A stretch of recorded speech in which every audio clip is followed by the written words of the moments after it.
Pardonnez-moi si je me répète, mais tout ce que nous pouvons dire sur ce sujet de l'onction ne servira à rien si nos yeux ne commençaient pas par s'ouvrir à cette simple vérité. C'est l'onction, et l'onction seulement, qui donne de la valeur à la vie. Dieu ne s'est pas fait faute de le rappeler à David.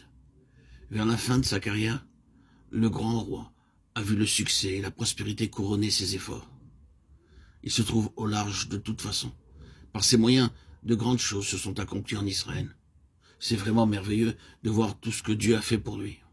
Or, à cette heure où, humainement parlant, il aurait lieu d'être fier de ces longues années qui l'ont couvert de gloire, il s'entend rappeler à la réalité des choses par un prophète que le Seigneur lui envoie et qui lui dit de sa part « Je t'ai pris au pâturage d'Air et les brebis pour que tu fusses chef sur mon peuple, sur Israël. » Par ces simples mots, il lui rappelle son humble origine.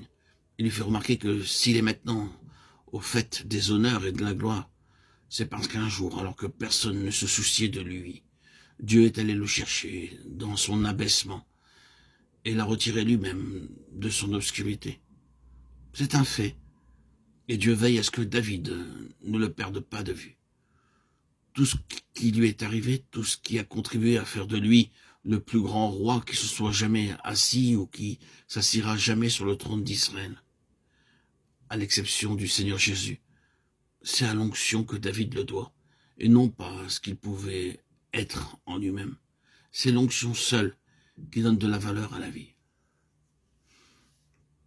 L'apôtre Paul, pour passer dans le Nouveau Testament, ne fait aucune difficulté pour admettre que tout le secret de sa vie est là, alors que sur le plan naturel, il pouvait fort légitimement prétendre à une certaine considération et mettre en avant ses capacités personnelles. Et nous savons tout le parti qu'une certaine théologie a su tirer des ressources naturelles de l'apôtre Paul. Dieu finit par obtenir de lui cet aveu, explicite et spontané. S'il y a quelque chose dans sa vie ou dans son ministère qui est du prix aux yeux de Dieu et qui puisse servir à son plan éternel, c'est à l'onction qu'il le doit. Ce n'est pas ses capacités propres. Si nous prenons tant de peine pour souligner la chose, c'est parce que le plan divin ne peut se réaliser que dans la mesure où nous nous laissons constamment ramener à ce grand zéro, le zéro de Dieu.